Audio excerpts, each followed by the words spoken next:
संख्रि गैयाब्ला आदारनि थावनायखौ साननो हाया जानो हागौ बेनिखायनो मुलुगनि बांसिन ओनसोलाव संख्रिनि बेसेना बाङाय जाहाथे साफ्रोमबो सुबुङा बेखौ गोरलैयैनो मोननो हायो संख्रिनि बेसेननि बाथ्रा बुङोब्ला नोंथांनि साननाया 100 निफ्राय 200 रांनि गेजेराव जायो जानो हागौ 1 किल'ग्रामाव सुलुंनि बायदिब्ला मुलुगाव माखासे संख्रिफोराबो जोबोद बेसेन गोसा बे संख्रिया मुलुगनि बयनिख्रुइबो बेसेन गोसासिन आरो मोननो थाङै संख्रिफोरनि गेजेराव मोनसे मिथिनो मोननाय बायदिब्ला 250 ग्राम करियानि संख्रिनि बेसेना 7500 रांसिम जायो बियो बयनिख्रुइबो बेसेन गोसा संख्रि थामहिनबा करियानि संख्रि बानायनायनि जुनिया आदबा बेखौ जोबोद बेसेन गोसा खालामो करियानि संख्रिखौ करियानि औवानि संख्रि फान्थाव गाबनि औवानि संख्रि एबा जुगियमबो बुंनाय जायो करियानि औवानि संख्रि बानायनो थाखाय सरासनस्रा लैथोआरि संख्रिखौ गोबां सानसिम गोजौ बिदुङाव औवानि हासुंफोरनि सिङाव सोनानै गरम खालामनाय जायो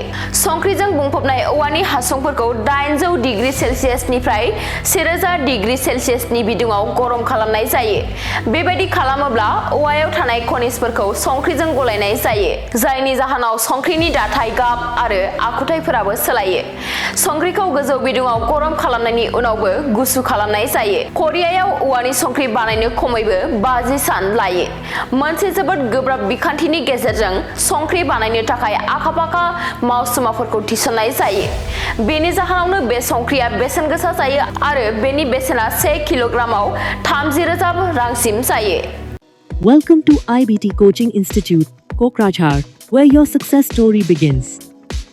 Experience top-notch education with affordable course fees, making your dreams achievable. Learn from experienced faculty members dedicated to your academic growth. Our specialized teachers offer in-depth explanations and regular doubt-clearing sessions. Last year से tuition start किया boat coaching join करने के बाद ही मेरा exam clear हुआ तो मेरा इस साल 3 exam का pre clear हुआ सीएससी का प्री क्लियर हुआ फिर आईपीएस पीओ का मेरा प्री क्लियर हुआ है और सीजीएल का भी मेरा प्री क्लियर हुआ है तो अभी मैं मीन्स का प्रिपरेशन कर रहा हूँ Stay updated with current affairs classes tailored for competitive exams. Boost your exam readiness with daily CBT and offline mock tests, ensuring you are always prepared. Strengthen your knowledge with extensive revision classes. Experience our teaching quality firsthand with a free demo class. 윙클은 거기다 바람이 아니 이제 부자배야.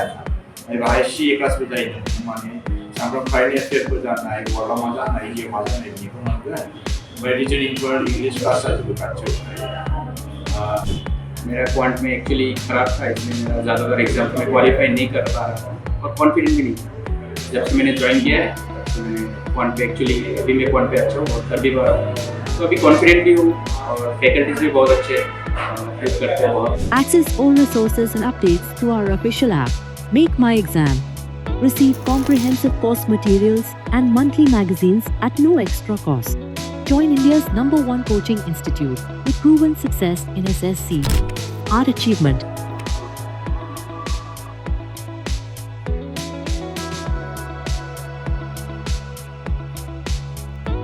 IBT Institute Private Limited, the largest coaching network across India.